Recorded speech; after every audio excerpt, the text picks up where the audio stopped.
দীর্ঘ ১.৫ দশকেরও বেশি সময় ধরে ফ্যাসিবাদ বিরোধী আন্দোলনের সংগ্রামের ধারাবাহিকতায় ২০২৪ সালে ছাত্র জনতার এক রক্তক্ষয়ী গণ অভ্যুত্থানের পরে দেশের স্বাধীনতাপ্রিয় গণতান্ত্রিকামী মানুষের আকাঙ্ক্ষার প্রতিফলন হচ্ছে জনগণের রায় গঠিত বর্তমান সরকার।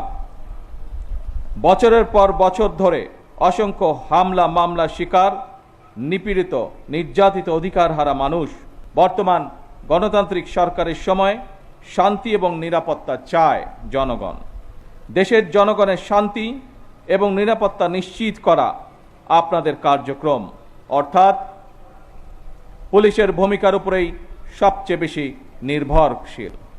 আপনারা জনগণের জানমালের নিরাপত্তা নিশ্চিত করতে সাধ্য এবং সামর্থ্যের সবটুকু দিয়ে চেষ্টা করবেন। এটি আপনাদের কাছে বর্তমান সরকারের